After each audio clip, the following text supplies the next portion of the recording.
So can you tell us about the new show? Yeah. So basically, I've been on Storage Hunters for 6-7 years now. So it's one of those things where you ride that train for so long and you see the tracks coming to an end, So it was one of those things where I've been in the UK for the last couple years, and I just saw that there was a niche market here for our TV show that really expanded beyond just storage auctions, and from just storage auctions, just flat. You got Bargain Hunt, Flog It, Antiques Roadshow. Great shows, but they're not very entertaining. So if you're not into antiques, if you're not into those transactions, you're not going to watch it. So what I wanted to do is create a bridge show where we had quirky characters traveling around the UK, and myself being a lost American, and just having that banter and that interaction. So if you're into antiques and collectibles, I have that Storage Hunters knowledge where you're going to see some amazing and fun stuff.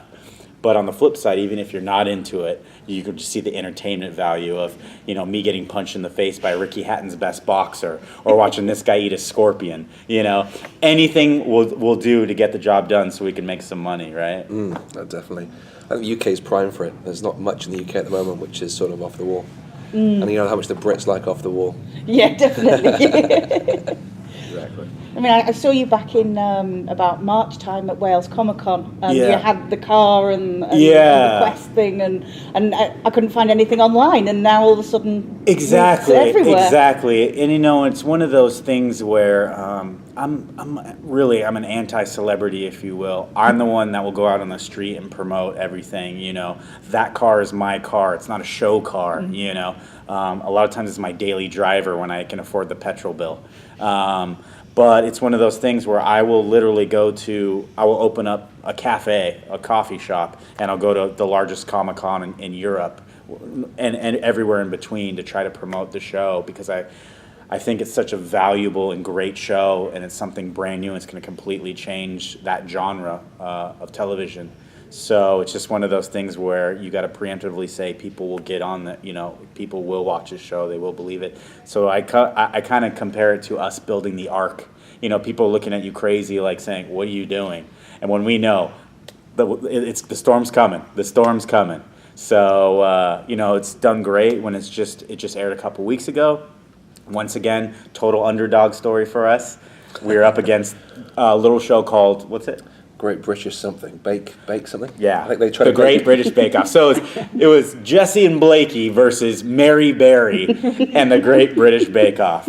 But even at all odds against us, we're still going down swinging. So we'll do whatever it takes because we really believe in the show, and I think people are really going to enjoy it, How did you find the idea for your show? I know you said there was a niche market in here. Yeah. I take it that's from when you were filming Storage Hunter UK, and that you noticed something there. I mean, where did that concept come about? Where did the idea come from? It's been such an amazing, fun, and crazy journey, because 2 years ago, I just found out about how big Storage Hunters was. And someone just told me, oh man, one of my friends told me, oh man, you should come out here, it's massive. And I had no idea, never been to the UK. So I decided to just go to social media, and I said, hey, is anyone looking to have me over? I'll come over. And they're like, how much? People are thinking, oh, I can't afford you, 10,000, 20,000, what are you talking about? I said, $100, $100. I'm like, all right, come on over. The first event I booked, the very first one, was a cupcake shop in Liverpool, right? And I came there, and they made me cupcake versions of my face with black sprinkles as my beard, Kit Kats as my sideburns, the works. It was amazing. It was the best cupcake I ever had in my life. Wow. And at that time, I didn't realize that there was a character that was going to be involved that became this brand new show at my very first event, and now it's come full circle. And that gentleman's name is Matt Blakey. Okay, the Cupcake Man. The Cupcake Man. So it was one of those things where after doing all these events, I saw people love Storage Hunters. But it wasn't one of those things where I was just trying to meet people and collect their money. It wasn't that at all. What I was trying to do is say, why do you like this show? What don't you like about this show? What can you do to make it better? And so I spent 2 years on the road formulating this idea to create this idea that it is now of British Treasure American Gold. So it's really not necessarily my idea that came from my head, but fans across the UK collaboratively put together this show, and that's why I'm so grateful for them and thankful. So it's really their show, not so much ours, really. No, definitely. I mean, talking about Storage Hunter, obviously, I'm assuming when fans meet you, there's a couple of sort of very simple questions that I think you probably get asked over and over again. Yes. So just so no one ever has to ask you them, Sure. let's just get them out of the way. So Yes. I think the first one people probably often have is how real, Is it real? are the characters? Yeah. Because, Number one, is it real? I have no idea what's in the storage units. I do it in real life. And as you can see, it makes and breaks people. It makes them go bankrupt. My first episode was 7 years ago, and as you can see, I'm literally the last one left.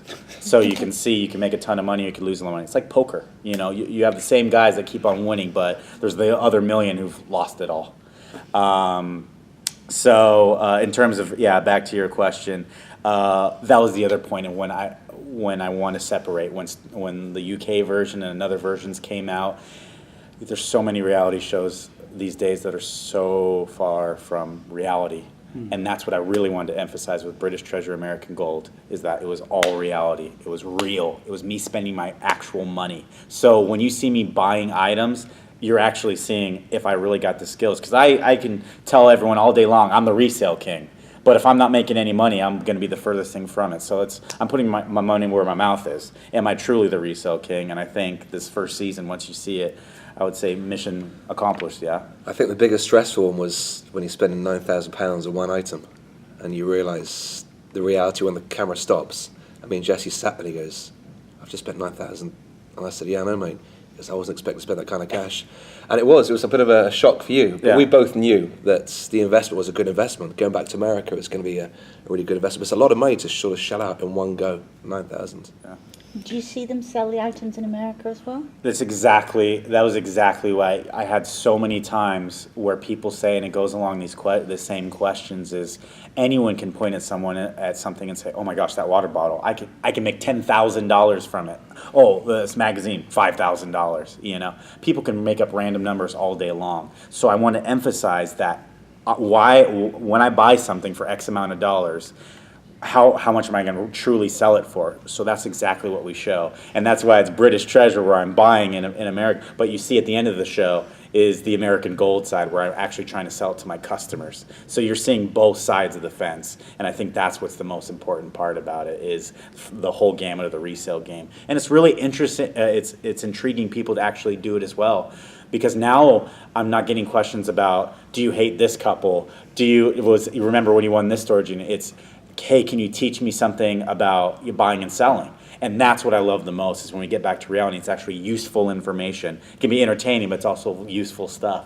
So that's really the most exciting part for me. I mean, also when you watch these kind of shows, people wait to the end to find out what they're worth, and they visualize themselves being that sort of scenario. So if they see Jesse buying this, they're thinking, how much is it worth? What if I was to buy that?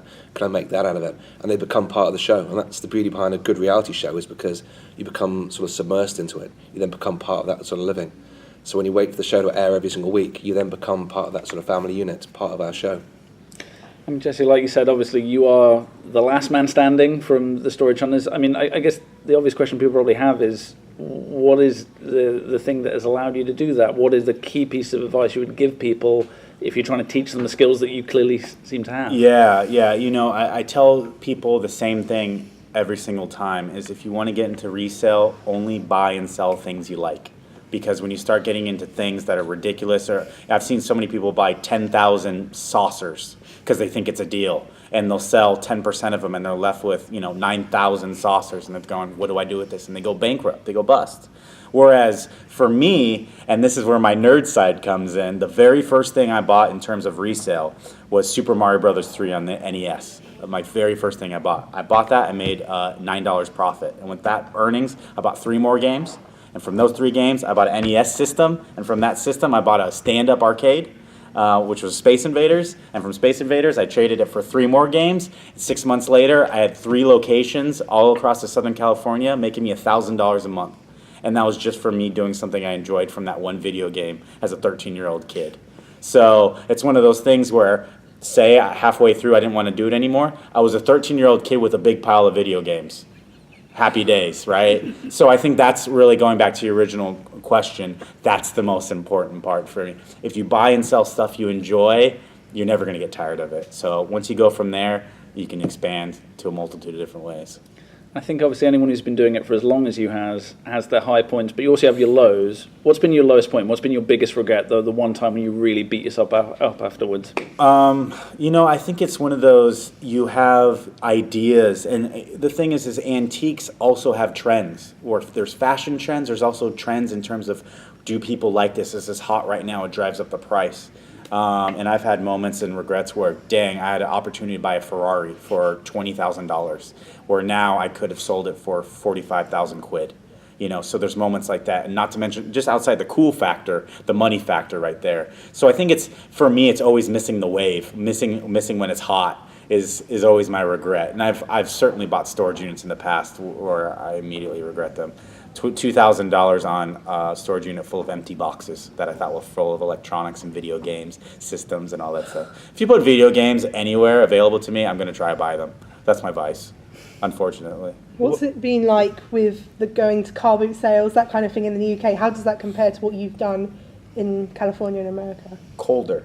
A lot colder. Because the other thing, too, and going back to the advice things I tell people, is car boot sales, outside of the regulars, the whole concept is for people to try to just offload their junk. People think it's just, I'm offloading my rubbish. So you want to take advantage of those things. Take advantage of people's ignorance, take advantage of people's laziness, and really be on the ball. Be the first one there, and ready to go with cash. I think also, the humour in the show is the fact there's a breakdown of communications. A swap meet in America with American dialect. You come over to the UK, but not just the UK, you've got the North, the South, and the breakdown of how the Northerners talk compared to the Southerners, compared to the Americans. And when I go out with him, we do a car boot sale. It was hilarious, trying to work out what things were, and they're saying, we'll have the crack this afternoon. He's like, what? That's the crack's like. It's a way of having a bit of fun, a bit of a laugh. It's like, great, okay, I thought we were going in some sort of dark avenues. I said, no. Oh, yeah. And that was the other thing, too, is as soon as you get to a car boot, the first thing in my mind is, okay, I need a coffee and a breakfast burrito. Where are we at? Where's the truck? And luckily, I had my translators there. Don't worry, I got you. Tea, bacon bap. Okay, we're ready. And so from there, it's all uphill from there. So. You've been in Britain for a while now. What do you think are the best cultural differences for the Britain versus the US? I don't know if you know this, but I die for attention. I need people's attention all the time, right? I'm like a surrogate old man to it. So the most important thing for me is people, engaging with people. And your guys' politeness is second to none. Me coming from LA, being the road rage capital of planet Earth, is a literal breath of fresh air where my stress level drops and I just enjoy it. So, I can complain about there being no sun. I miss Mexican food.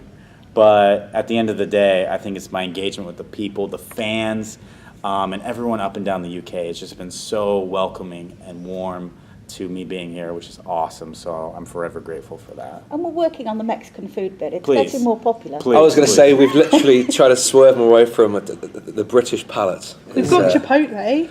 Chipotle. I went to Chipotle with him and he said, right, I'm going to have a quesadilla.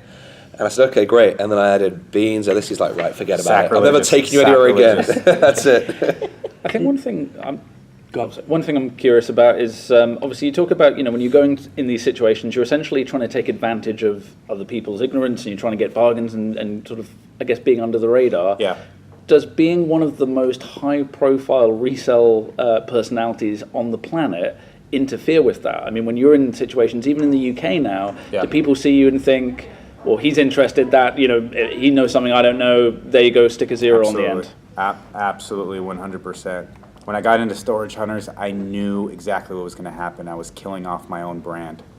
Absolutely knew it, because once it hit on TV, everyone started attending storage auctions.